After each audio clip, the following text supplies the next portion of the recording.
Hey guys, want to answer a quick question today that we get from a lot of parents actually, as well as middle school and high school aged athletes and kids looking to kind of, add some muscle, burn some fat, recomp their body. And that's, is pre-workout safe? Should I be taking pre-workout? And I have to start by saying there are definitely instances in which pre-workout is an unsafe supplement, depending on the brand, depending what's in there, depending if it's been third-party tested, things like that. There's many instances of people taking pre-workout and popping up on a drug test as having a banned substance in their body.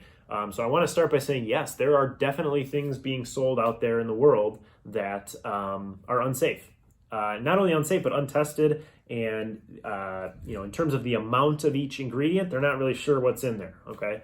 There's some goofy laws out there that say basically, you don't need to get your supplements thoroughly tested if you don't want to. Most good companies will say, yes, I want to get them tested. I want them to be effective, and I want people to take them for the next 15, 20 years or whatever, however long they're in business. Okay? So I want to start by saying, yes, there are pre-workouts out there that are unsafe. I would stay away or steer clear of proprietary blends that have a laundry list of ingredients. You're not sure how much is in there. You're not really sure what each thing does. That's kind of a recipe for maybe, getting in some issues in terms of, banned substances. And then also be aware of, like I said, most of the good companies will get their supplements third-party tested. So you should be looking for that informed sport or informed choice kind of stamp, or at least, a reputable third-party company has tested it. They know it's in there. Nothing is going to pop up on a test and you're going to be safe. Okay. In terms of what you're looking for on a label for a pre-workout, there's a couple things. Let's say muscle gain is the main goal here. All right. Just the kind of the average, gym goer trying to put on some muscle. Caffeine is obviously a very good stimulant, very ergogenic in terms of strength training, has a great effect on cardiovascular endurance as well. So if you're doing like some HIIT training or some cardio things, that could be a really good addition. You should be taking it about maybe 30 to 45 minutes pre-workout. So let it kind of digest. If you have to go to the bathroom afterwards, after ingesting, do that and then go work out. Caffeine's a great one. Can't overstate the benefits of that. Second one would be creatine. Okay, so creatine, I'm going to lump creatine and beta-alanine together as really effective supplements. They tend to be in many pre-workouts currently. If you go out there, there's a couple grams of creatine, couple grams of beta-alanine. Creatine's a great one for strength building, sprint speed, all that, alactic, 0 to 10 second type energy system window activities. Creatine's great for that. It's a saturation supplement though, okay? So you don't necessarily have to take it in the pre-workout window. You can take it any time in the day and you will get great effects from it. 5 grams is enough. If you do the load phase, you will get to saturation quicker, but there's no inherent benefits of the loading phase, okay? 5 grams a day is enough for most people.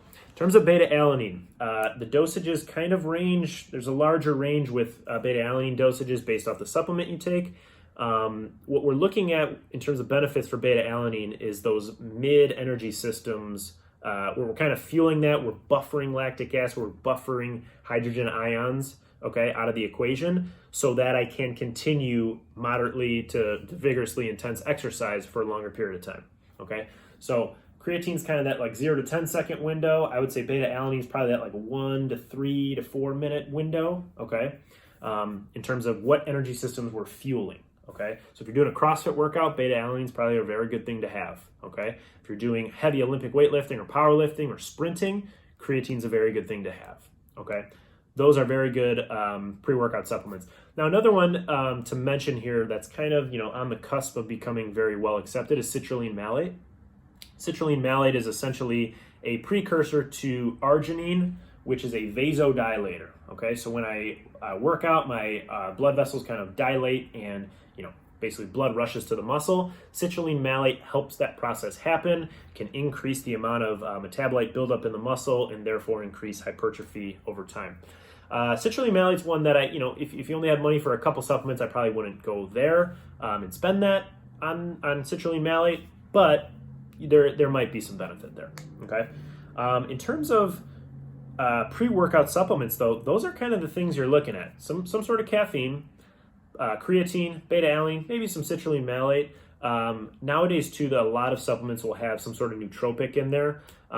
These things anecdotally tend to make people a little bit more focused, tend to, increase motivation, things like that. In terms of research, there's a little bit of research behind things like alpha GPC or huperzine A, things of that nature. It's not something I'd be incredibly comfortable with telling everybody to take because there are negative reactions to those things.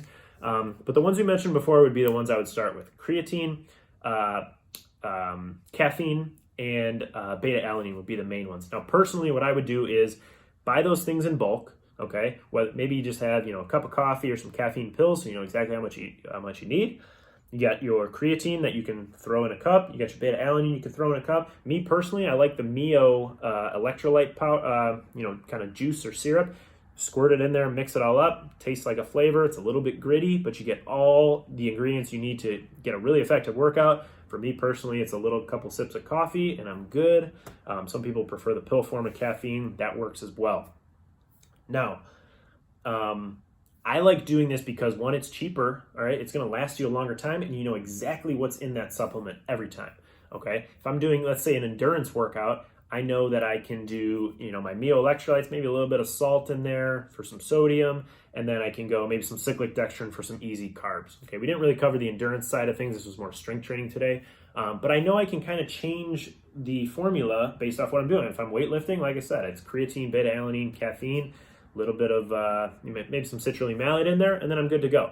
If it's endurance and it's a different energy system, then I can fuel that differently. Okay, so it gives you some flexibility. It's a little bit cheaper, and you know exactly what's in that supplement, first and foremost. Okay, so that's as far as we'll go with it today. There's a lot of different avenues we can take when it comes to supplements. If you guys have questions, feel free to leave a comment, send us an email, send us a DM on Instagram or wherever. And we'd be happy to help you out with those questions, whether it's in office or just via, phone. Also, if you guys like the channel, if you've been following along with these videos, feel free to subscribe and like the video, and we will see you guys in the next one. Thanks.